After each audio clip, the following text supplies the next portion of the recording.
En torno a esta parecía, pero al final, como has pedido que levantes en la mano, ya he visto que no era tanto y que el 50% no sois abogados. Por tanto, se podría decir que estoy saliendo del armario hoy, ¿no? Y también pues el caso de Luis, ¿no? Que lo hemos tenido un poquito como conejillo de indias, y a mí me llamó la atención pues que cuando ha dicho, ¿no? Este tema de los contenidos gratuitos y el tema de la publicidad y tal, pues claro, he descubierto que los jóvenes realmente el modelo que prefieren es el de la televisión, donde los contenidos se ofrecen gratis, de la televisión TDT, y la publicidad que vemos no te pide ningún dato, ¿no? Otra cosa es que nos hemos inventado la segunda pantalla, que es uno de los aspectos de la televisión conectada, para conseguir que esa publicidad sea interactiva. Pero en principio podría decirse, ¿no? que realmente la televisión cubría ese modelo que decía Luis. Y bueno, yo también tengo que resumir para tenerme a los 7 minutos y voy a hablar de televisión conectada, que no sé hasta qué punto bueno, pues, habéis utilizado un televisor conectado, sois poseedores de uno de ellos.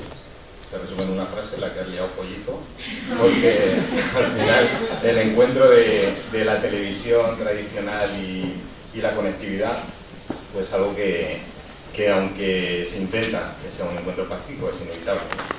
Ningún dispositivo de los que manejamos hoy en día, si no se conecta, pues nos parece que no tiene valor.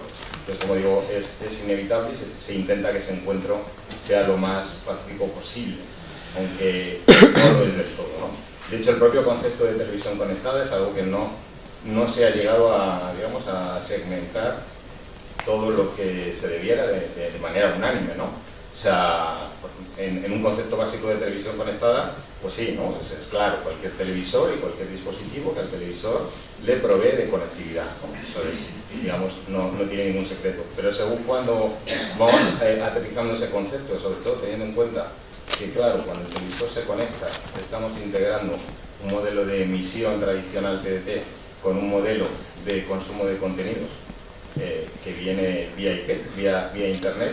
Entonces, digamos que ese encuentro ya no empieza a ser tan pacífico, ¿no?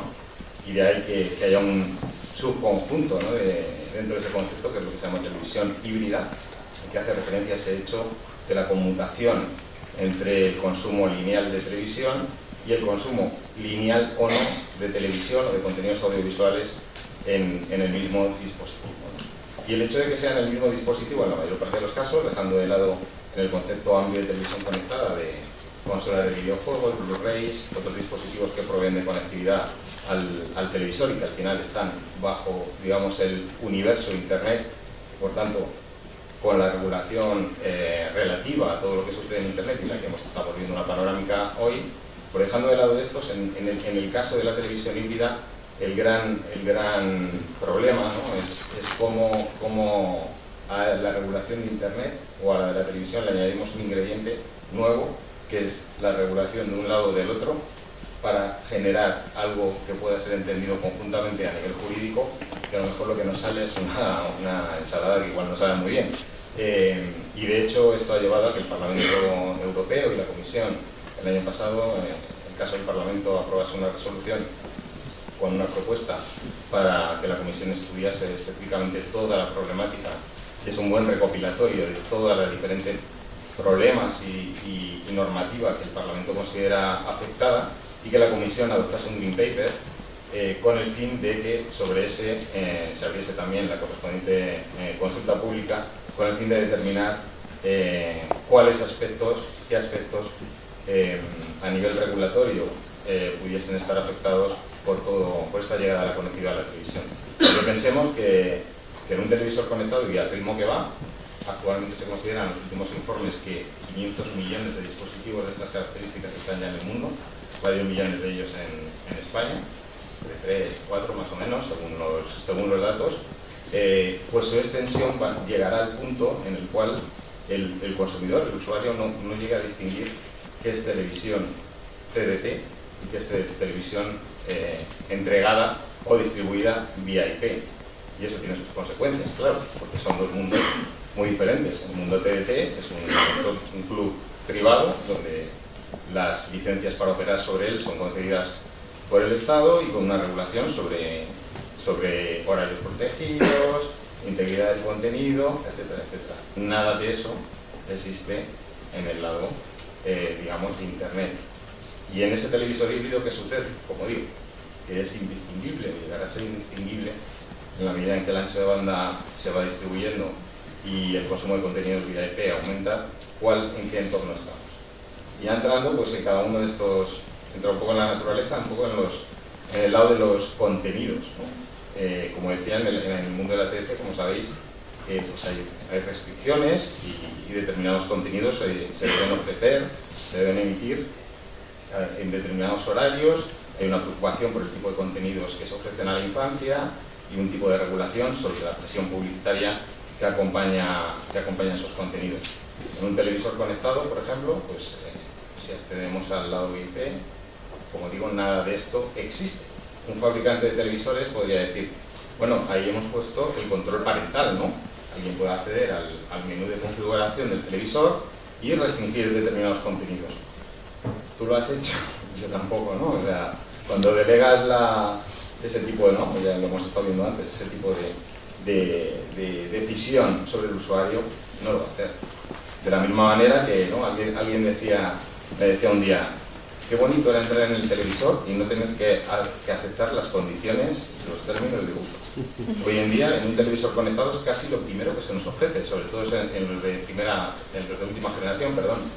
Porque, claro, la experiencia, ¿no? Al final, digamos, el señuelo viene a ser la experiencia completa de un televisor conectado requiere de la activación de determinadas funcionalidades que hay que hacer, aceptando unos términos y condiciones que, por supuesto, yo me los he leído hasta la última coma, pero no es normal, y que implican, por ejemplo, y lo enlazo con los temas que hemos hablado de privacidad y protección de datos, implican a lo mejor que nuestros datos, acaben en un lejano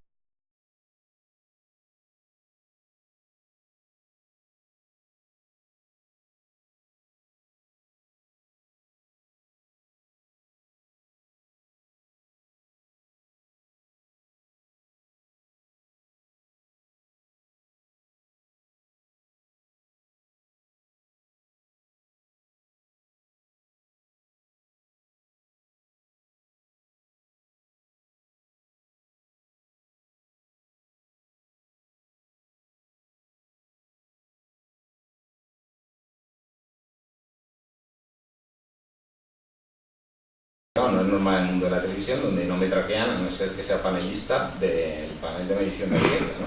Pues de los televisores empiezan a incluir los mismos elementos que podría incluir un audímetro.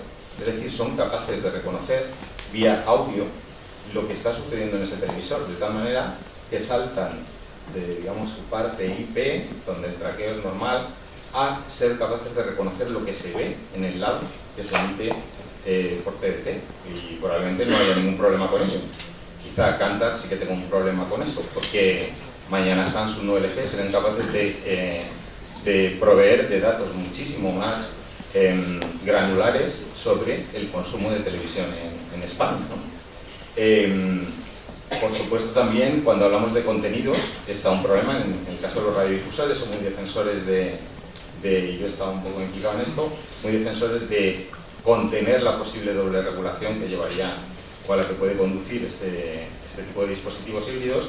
Y una de las preocupaciones fundamentales tiene que ver con la integridad del contenido, ¿no? Y ahí está un elemento que se llama el control del overlay, ¿no? En la medida en que, claro, los radiodifusores quieren tener todo el control sobre la emisión, y de hecho la ley les obliga a ello, a que sobre la emisión no haya una alteración que provoque que contenidos no aptos, por ejemplo, se ofrezcan en horarios protegidos, mientras que para el fabricante eso es una restricción de la evolución tecnológica. O sea, al final es como, ¿por qué no voy a ofrecer sobre la emisión que tú haces, por ejemplo, Twitter o Facebook, para que puedas compartir lo que estás viendo con tu red de amigos, etcétera? Es más, ¿y por qué no puedo añadir una aplicación que permita enganchar una cámara, una webcam que tengo en una habitación cercana para poder visualizar lo que mi bebé está haciendo, etcétera, etcétera? Siempre se suelen poner casos de uso, digamos, más afines, con el fin de que, claro, ¿quién no va a querer esa cámara para vigilar a sus hijos, ¿no? Pero claro, la pérdida del control del overlay podría abrir una puerta a que al final la integridad del contenido quede rota. El resto de problemas que hemos hablado aquí, o de problemáticas, al final esta aplicación conjunta de numerosas normativas que afecta tanto a lo digital y a lo digamos, puramente TDT lineal, pues como digo, está por ver cómo termina, y como conclusión diría que en este momento en la televisión no sabemos quién tiene el mando. Muchas gracias.